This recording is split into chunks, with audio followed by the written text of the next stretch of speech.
Oke, Pak Alvan, apa nih yang bisa didiskusikan? Ya, mungkin untuk cara kayak proses ngelamar kerja, Pak, kayak gimana gitu konsepnya dari setiap perusahaan dan kandidat-kandidat yang seperti apa yang biasanya dibutuhkan pada perusahaan-perusahaan gitu, Pak. Oke, jadi gini Pak, kita ngobrol santai dulu ya. Jadi gimana step-stepnya gitu. Step-step yang harus dilakukan itu, saya ngelihatnya adalah step yang dari sisi si pencari kerjanya atau job seeker-nya. Step yang harus Bapak lakukan itu adalah mendefinisikan jenis pekerjaan yang ingin kita masuki. Oke, saya izin pakai share screen dulu ya. Maksudnya gimana? Ini mungkin sedikit berbeda. Apakah share screen saya udah muncul Pak, layar putih ya? Ya, layar putih. Oke, jadi gini Pak, tahap pertama yang harus dilakukan itu adalah mendefinisikan keinginan pribadi. Oke, sebelum apply kemanapun terserah gitu. Bapak silahkan definisikan. Mulai dari pekerjaannya itu, pengen yang sesuai jurusan atau tidak sesuai, gitu kan. Pengen yang mau internship dulu, apa mau yang kontrak, gitu. Mau yang jam kerjanya normal atau shifting, mau yang di lokasinya di sekitar kotanya Bapak atau di mana aja dari lokasi gitu. Mau yang tahan ijazah enggak, mau yang kalau keluar dari kontrak ada penalti enggak, mau yang gaji berapa gitu. Mau yang ada sistem shift apa enggak dan lain-lain. Definisikan dulu. Oke. Biar apa? Biar jangan sampai kalau kita akhirnya lolos untuk ke tahap selanjutnya, terus akhirnya kita nggak bisa lanjut hanya karena alasan pribadi gitu. Jadi alasan pribadi itu udah hilang di awal dulu. Contoh, udah daftar-daftar, ada panggilan nih, katakanlah Bapak jauh, misalkan Bapak katakanlah ada di Surabaya gitu, terus habis itu ada panggilan di Jakarta, terus nggak bisa datang, minta reschedule, bukan reschedule mungkin, Bapak nego, bisa nggak interviewnya atau tesnya di awal tuh online aja, alasannya jauh gitu, atau Bapak malah langsung minta reschedule karena nggak bisa buruan datang, atau Bapak malah langsung tidak follow up karena alasannya oh saya cari kerja yang ada di sekitar sini gitu. Padahal di info lokernya udah jelas gitu kan lokasi. Nah maksud saya adalah hal-hal yang memang sejak awal Bapak itu nggak mau nggak bisa gitu ya, singkirin dulu. Jadi biar kita fokus dulu dengan yang kita pengen. Ini apa ya? Oke. Setelah itu Bapak coba bayangkan kalau ini kan dari sisi yang kita pengen ya. Nah ini termasuk sesuai jurusan apa semua jurusan gitu ya. Nah setelah itu Bapak coba bayangkan dari jabatan dan perusahaan-perusahaan incaran kita, mereka tuh menuntut kandidat-kandidatnya tuh punya skill semacam apa gitu. Jadi ini panah masuknya gitu ya. Gitu. Ini akan ada panah-panah masuknya gitu. Jadi apa yang kita pengen, terus Bapak kan riset dulu nih, bisa tanya teman, tanya orang di online gitu ya, koneksi-koneksi di LinkedIn dan teman-temannya misalkan gitu, atau tanya senior atau browsing, nonton konten-konten di mana-mana. Akhirnya kita memperoleh satu set informasi terkait dengan untuk jabatan ini, posisi ini itu butuh orang semacam apa.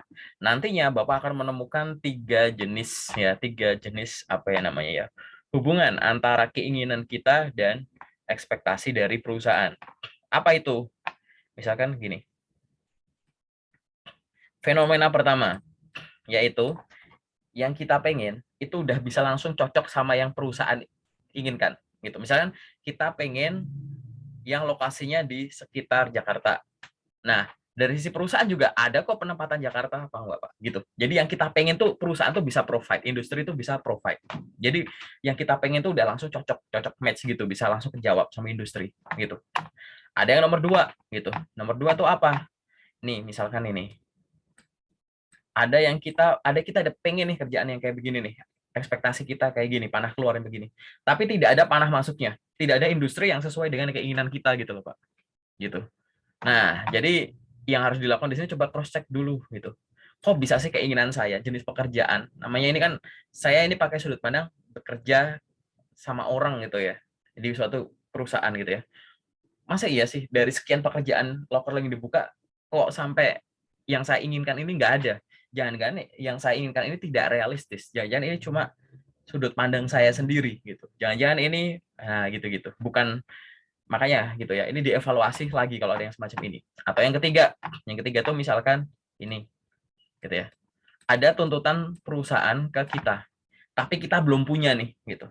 Perusahaan menuntut orang mampu menguasai software ini, memahami bidang ini, menguasai bahasa asing ini, tapi kitanya belum ada.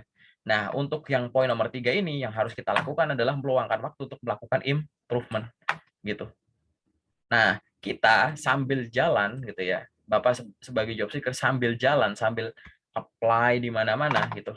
Kita harus ya nomor 2 sama nomor 3 ini harus dihilangkan, diminimalisasi lah ibaratnya gitu ya. Memang nggak ada yang 100% match. Tapi kalau udah, misalkan Bapak udah pengen banget ke sana, cuman kok nggak sesuai gitu dengan industri gitu. Nah, nanti takutnya kan Bapak kan bukan kandidat tunggal. Jadi kan akan dibandingkan. Kita pasti akan ngambil orang yang bisa itu loh. Apalagi nih ibaratnya tuntutannya ini adalah hal yang mandatori, bukan yang mengada-ngada atau bukan di kebetulan aja di lokasi itu butuh itu enggak. Kebetulan ini memang industri itu memang butuh itu. Nah, ini cross check lagi di poin nomor 3. Nah, poin nomor 3 ini harus disusun di, sudah muncul layar putih di sini, Pak? Udah ya? Sudah. Oke. Untuk poin nomor 3 yang improvement tadi, coba Bapak bikin list gitu ya. Apa nih industri itu butuh apa? Di list dulu. Udah punya listnya. Setelah itu Bapak membuat time management sendiri. Itu. Bapak punya time management. Ini waktu untuk tidur misalkan. Ini waktu untuk Bapak kan sekarang statusnya masih semester akhir ya, gitu ya. Berarti ini untuk skripsi dan teman-temannya gitu ya.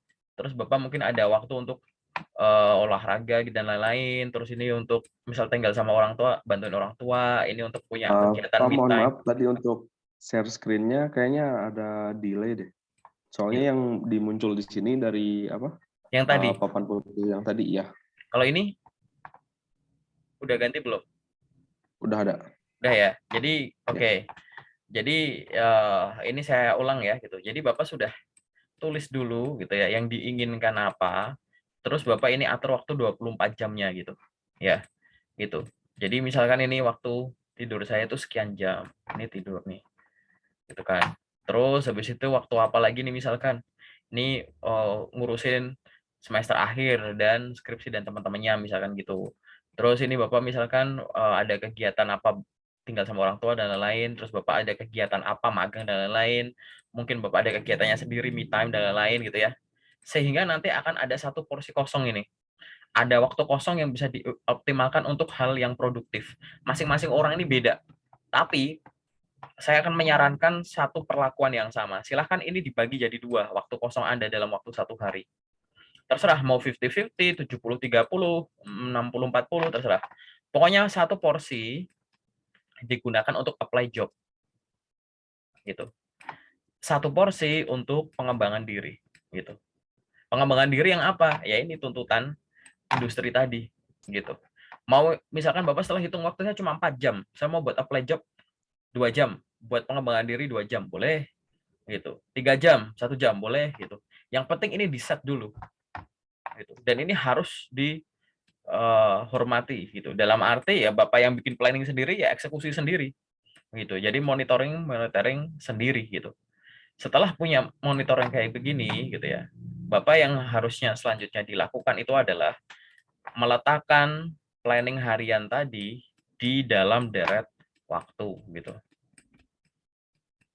Senin, Selasa, Rabu, Kamis, Jumat, Sabtu, Minggu.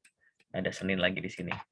Lingkaran-lingkaran tadi coba Bapak konsisten aja seminggu aja dulu gitu. Itu kan. Gitu.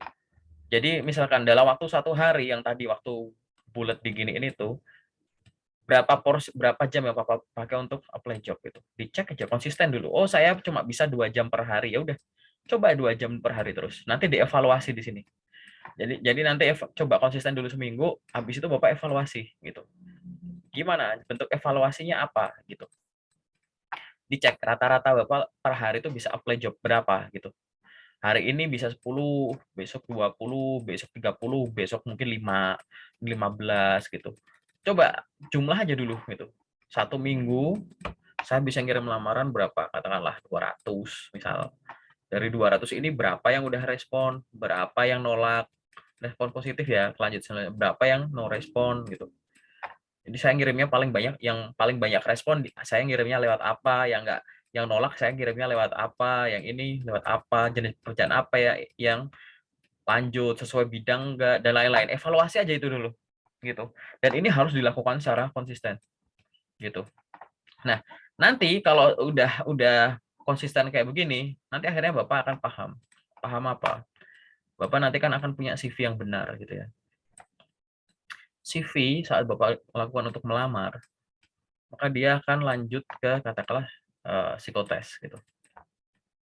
Terus misalkan nanti ini interview HR. Terus habis itu user misalkan. Itu. Misalkan habis itu di sini background check dan sosmed check misalkan. Terus di sini misalkan medical check up gitu. Terus habis ini di situ offering gitu. Dan tanda tangan kontrak kalau deal. Habis itu baru deploy. Penempatan di mana gitu. Nah, yang harus dilakukan selanjutnya adalah setelah melakukan hal-hal tadi itu udah urut dan lain-lain gitu ya. Coba dicek. Cek dua hal. Hal pertama gitu. Sampai dengan detik ini adalah detik Bapak melakukan evaluasi. Tahap paling jauh yang dengan CV tersebut ya, dengan CV yang udah benar, Bapak tuh tahap paling jauh itu udah pernah sampai tes apa. Oke? Gitu. Jadi paling jauh sebelum terhenti. Gitu. Kalau memang bisa jauh sampai keterima ya bagus. Ini nggak perlu dilakuin dulu nggak apa-apa. Tapi kalau dengan lakukan seminggu rutin, nanti mungkin seminggu lagi, pokoknya terserah mau per minggu apa nanti sebulan gitu ya. Bapak harus menemukan adalah tahap terjauh Bapak gagal tuh berhenti di tahap apa. Oke? Yang kedua, harus menemukan tahap yang paling sering gagal gitu. Misalkan dengan CV saya yang sudah luar biasa ini gitu, saya pernah lolos sampai ke interview user gitu misalkan, ya kan? Tapi saya sering terhentinya itu setelah psikotes gak ada panggilan gitu. Misalkan ya. Maka yang harus dilakukan adalah ini prioritaskan gitu. Prioritaslah belajar untuk belajar interview yang baik dan benar. Pakai apa? Tadi waktu kosong harian dibagi dua, satu untuk lamar kerja, satu untuk improvement. Nah, improvement itu untuk belajar ini. Fokus ke tahap yang terjauh yang gagal. Saya pernah gagal di sini, apalagi di sini beberapa kali. Tapi yang di psikologi ini saya lebih banyak. Habis psikotes gak ada panggilan, psikotes gak ada panggilan gitu. Padahal psikotes kan gak ada bener salah. Ini kan cuma butuh kepribadian dengan kompetensi semacam apa yang cocok untuk posisi tersebut. Coba cek lagi gitu, ya kan? Karena psikotes itu bisa ngerjain soal aja tidak cukup karena akan ada tekanannya. Dari sisi apa? Tingkat kesusahan, kesulitan soal yang beda gitu ya. Nilai poinnya yang beda dan termasuk tekanan durasi gitu. Jadi pelajari.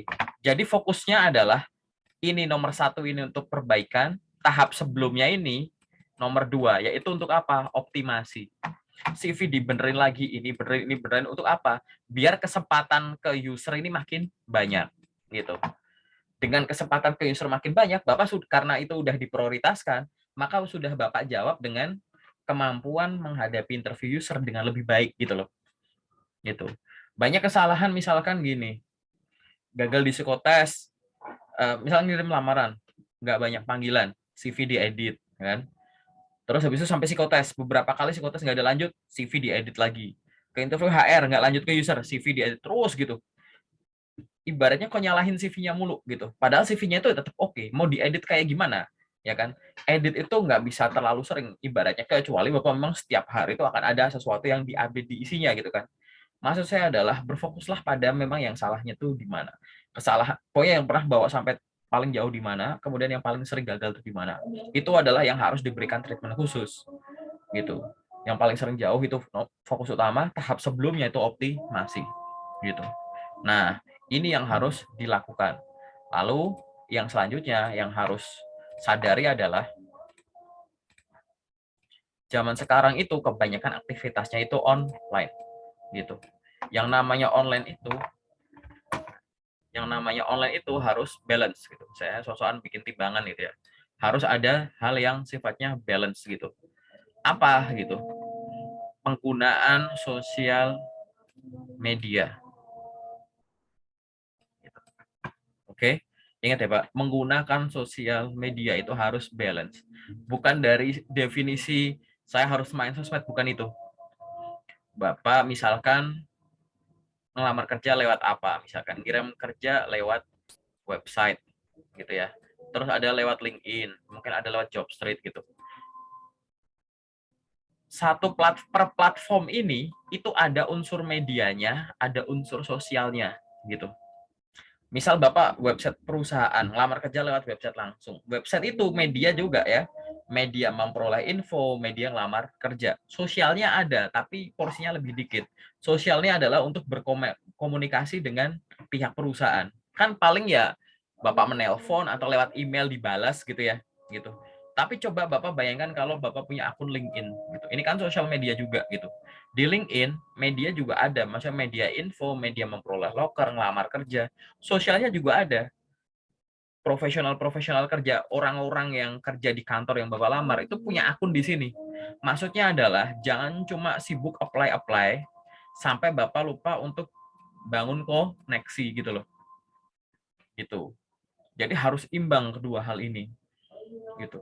Karena kalau nanti udah imbang, maka kesempatan itu akan datang dengan dua cara. Cara apa?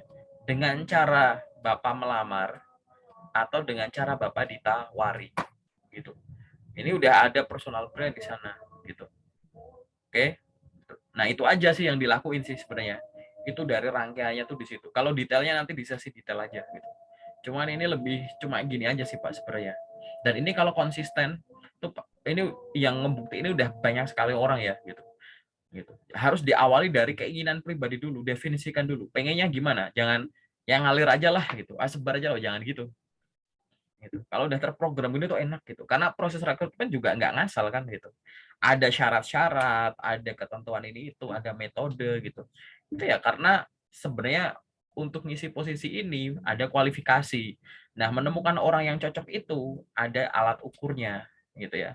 Alat-alat tes psikologi, jenis-jenis pertanyaannya, gini-gitunya gitu. Akhirnya ada orang yang paling cocok di antara orang yang bagus-bagus itu. Gitu, Pak Alvan ya. Semoga menjawab pertanyaannya ya. Ada Ya lagi Pak, nggak Pak udah yang cukup. sifatnya general apa tuh? Mungkin kalau yang dari Bapak jelasin tadi udah cukup jelas Pak, karena kan saya juga baru di sini ibaratnya baru mau untuk melamar kerja dan lain-lain Pak. Dan semua yang Bapak jelasin tadi saya rasa udah oke. Oh, udah oke. Berarti sementara belum ada pertanyaan lagi ya? Belum ada lagi Pak. Mungkin nanti kalau pas lagi lagi tanya Ada jawab pertanyaan atau ya? ya Oke. Silakan ya. Nanti kalau ada pertanyaan lagi, karena kan memang statusnya kan masih masih belum lulus ya gitu. Dan itu ya bagus ya. Namanya masih kalau masih masih kuliah, belajar dulu gitu. iya nggak apa-apa, harus ya gitu. Karena eh, kalau masih masih belum lulus tapi udah pernah bikin sesi kayak gini sama aku atau mungkin sama yang lain itu bagus. Jadi artinya persiapan itu memang sebelum sesuatu itu digunakan kan, kayak gitu memang harusnya gitu, bukan ideal ya, ini momen ideal berarti Bapak tuh punya spare waktu tuh lebih panjang daripada yang lain gitu. Dan Ya harapannya Pak. ya itu nanti bisa lebih optimal ke diri sendiri, bisa diajarin ke yang lain juga gitu ya Pak ya. Oke. Iya, Oke, mungkin sekarang seperti saya itu. masuk ke sesi yang detail ya. Boleh Pak.